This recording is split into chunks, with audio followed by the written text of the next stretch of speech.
Thank you so much, William. We have very limited time for questions, but let's take at least a couple of questions, maybe from the audience.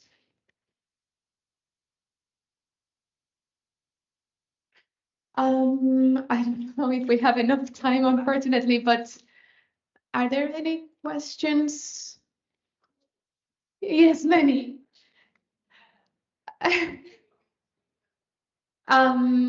Yeah, go ahead.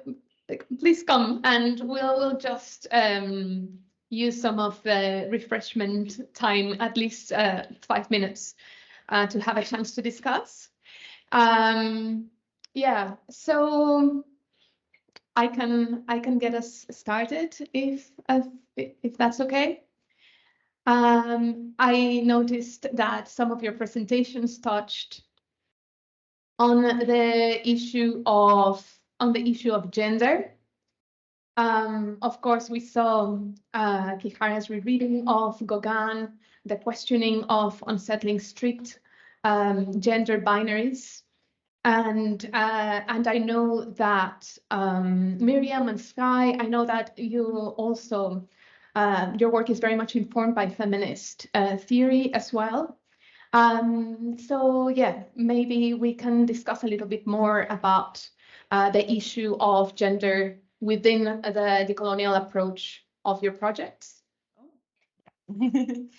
Yes, gender and colonialism. Yeah, I mean, it's an obvious one in Yuki's work because this strict imposition of gender binaries meant that suddenly her gender and the counterpart of her gender was no longer acceptable and led to discrimination, which is still ongoing today. And they noticed that specifically during the pandemic, for instance, because that was a time that people went back to their families. And for her community, she realized that they couldn't go back to their families.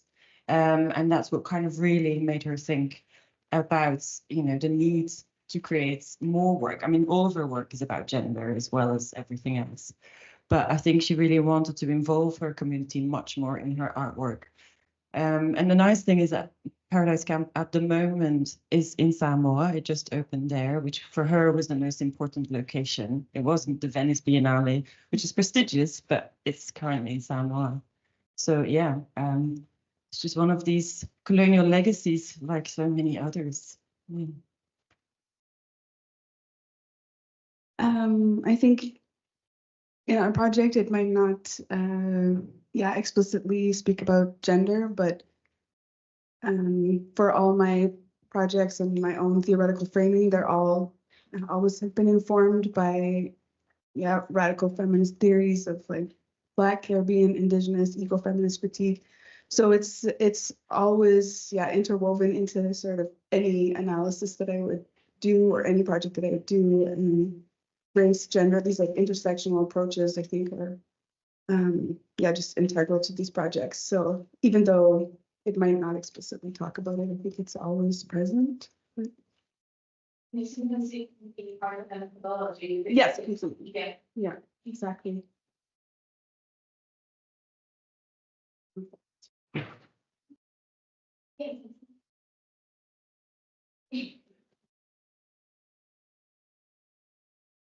I very much appreciated all of the presentations.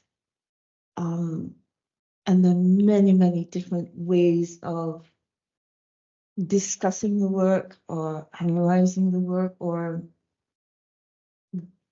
deliberating about the work. But the key thing that I think comes across for all of them is the point of islandness and the point of precarity and lack of visibility within the historical or historicizing framework.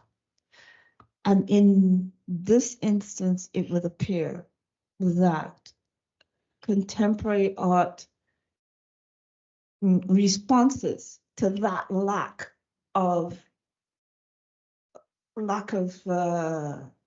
being in a historical sense was the way to go, or did it find you, or did you deliberately, start discussing with contemporary artists how to address those issues of non-entity, where there was a necessity to achieve a real being? I don't know if you understand what I'm saying, but this was very, very clear to me in all cases.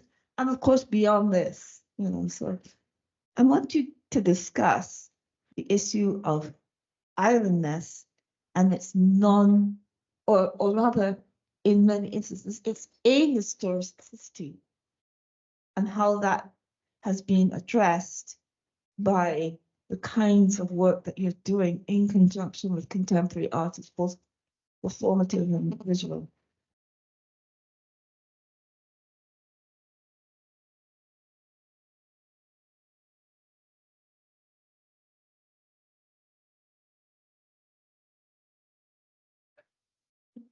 I think it's a brilliant question. I think that was really the crux of coming together and in this co-creative process, is to, start from our own positionalities to begin with, but also looking into the archives and to those, hidden voices that are not quite there, and how to pull them out and from the fragments really recenter these stories. And there is an islandness to it. And I think there is a, I didn't reflect much on this, but with other work that we do, in terms of food systems change, climate change, there are these movements over time for improvement, for example, which then became development, which generally are centered around capturing land for industrial production systems, which I think have parallels on either side of the Atlantic, and parallel stories could be told there.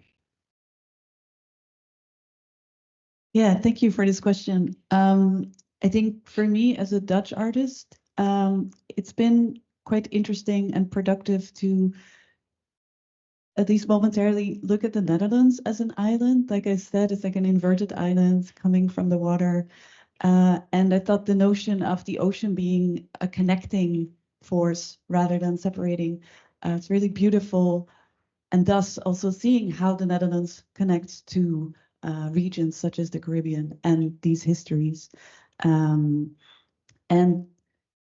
understanding that also the wind, is such an important force in that helps us understand how some of these connections might, have existed in the past, but still exist today. And I think as an artist, I'm always looking for, how can you start showing this to people through new associations? I think a lot of people in the Netherlands have no clue about this history, about this connection. I mean, they have a clue about a connection with the Caribbean, but then they see it as, Curacao, and it's a holiday island. The windmill as an icon, like I said, for this nostalgic idea of natural power, to start changing these views and what these different, let's say, tropes mean. For me, it's been a very productive way of approaching that.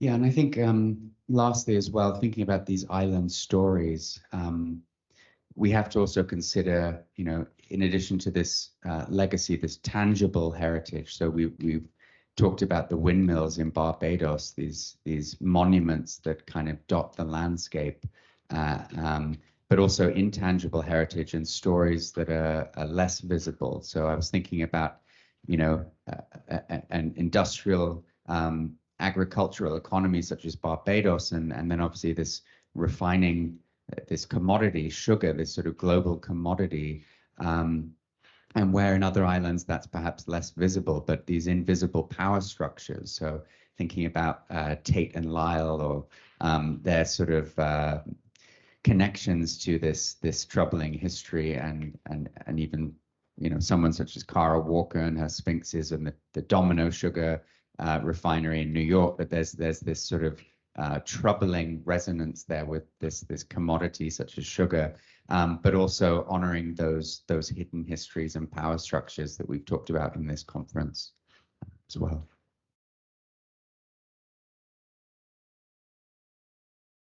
Well, we'll have to leave it there. I invite everyone to continue the conversation over a cup of tea. Thank you, everyone. Thank you to our brilliant speakers. Thank you, everyone, for coming, and especially to the student volunteers who helped run the session smoothly. Thank you.